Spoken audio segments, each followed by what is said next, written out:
చూసి క్లీన్ చేస్తా అంటే మొత్తం మట్టి తీసి క్లీన్ చేయమనండి. మా ఇంటి మీద ఎందుకు పడుతుండండి ఆయన? మేము ₹1,00,00,000 పెట్టి కట్టుకున్నామండి ఇల్లు. ఏమని అంటారంటే మొత్తం మీరు కబ్జా చేసిర్రు అది ఇది అని వేస్తుర్రు మీడియా వాళ్ళు. ఆక్రమణ కట్టడాలు అని చెప్తున్నారు. మాకు ఆల్రెడీ మేము టెక్స్ కడుతున్నాము, అన్ని కడుతున్నాము. కబ్జా ఎట్లయితుందండి? ఆక్రమణ కట్టడాలు ఎట్లయితుందండి చెప్పండి? మేము ₹1,00,00,000 కట్టి పోయి డబల్ బెడ్రూమ్లు ఉండమంటూ ఉంటారా అండి ఎవరన్నా?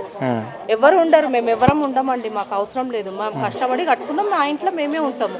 మాకేమొద్దు, ఈ సీఎం వద్దు, ఏమొద్దండి మాకు చాలా. మాకైతే అసలు మేము ఇంట్లోకి వెళ్ళి వర్క్ చేసుకుంటామండి, ప్రింటింగ్ పని చేసుకుంటాము. ఇప్పుడు ఆడవాళ్ళని బయట వేస్తే మాకు ఎట్లా మరి భోజనంకి దాని ఖర్చు ఎట్లా? అంటే ప్రతిపక్ష లీడర్లు 5,000 ఇచ్చి ఆడవాళ్ళను బయటికి తెచ్చి ఇట్లా దీన్ని బ్లేమ్ చేయాలి, ప్రభుత్వాన్ని బ్లేమ్ చేయడానికి ఇలాంటి పన్నాగం కంకణం కట్టుకున్నది ప్రతిపక్షము అని చెప్పేసి అంటున్నారు. మాకెందుకండి 5,000 కోసమో మేము ఇంట్లో వర్క్ వదులుకొని బయటకు వస్తామా అండి? 5,000 కోసం ఎవరు వస్తారండి?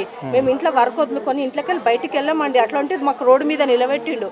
ఆడవాళ్ళకి ఈ డబ్బులు ఇస్తా, ఇది చేస్తా, ప్రణాళికలు అవి చేస్తా అని ఏ ప్రణాళిక లేదు. నిజంగా స్వచ్ఛంగానే మీరు వచ్చి చేస్తున్నారా లేకుంటే మీ అంటే ఎవరన్నా ఉన్నారా? స్వచ్ఛంగా చేస్తున్నాము, పోరాటము. మాకు ఏమవసరం అండి? మాది ఇదేనండి ఇల్లు మాది. చూడండి, మా ఇంటికి వచ్చి చూడండి, మేము ప్రింటింగ్ పని చేసుకొని బతుకుతామండి. ఇప్పుడు ఎట్లా మేము ఆధారం ఎట్లా అండి? మా హస్బెండ్ కి యాక్సిడెంట్ అయింది. నేను మా ఆయన మా బాబు చదువుకుంటుండు. ఆ జాబులు లేవు, ఒక గవర్నమెంట్ జాబులు ఇయ్యది, ఏమి ఇయ్యది. ఇట్లా రోడ్డు మీదకి ఇడిస్తే ఎట్లా అండి చెప్పండి మీరే? మొత్తం ఇది రాజకీయం. వీళ్ళు డ్రామాలు ఆడుకుంటా మమ్మల్ని మధ్యతరగతి లేడీస్ ని మొత్తం ఎట్టు చేస్తారు. ఉన్న వాళ్ళు మంచుకుంటారు, చాలా గరీబ్ వాళ్ళు పర్వాలేదండి. మేము మిడిల్ క్లాస్ వాళ్ళం ఎక్కడ పోవాలండి చెప్పండి? మిడిల్ క్లాస్ వాళ్ళకు చుక్కలు చూపిస్తుండండి రేవంత్ రెడ్డి వచ్చినప్పటి నుంచి. 8 నెలలు కానీ మాకైతే ఒక ఎప్పుడు పుట్టినప్పటి నుంచి మేము ఇంత భయం మాకు నిద్రలు ఉంటలేవు. మాకు జ్వరం మొత్తం అండి. మొన్న మీడియా వాళ్ళతో కూడా మాట్లాడలే. మేము జ్వరంతో బయటికి వెళ్ళినామండి.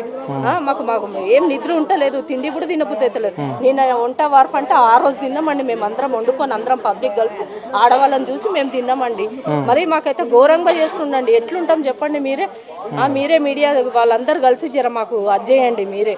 ఓకే అమ్మా, చెప్పండి అమ్మా.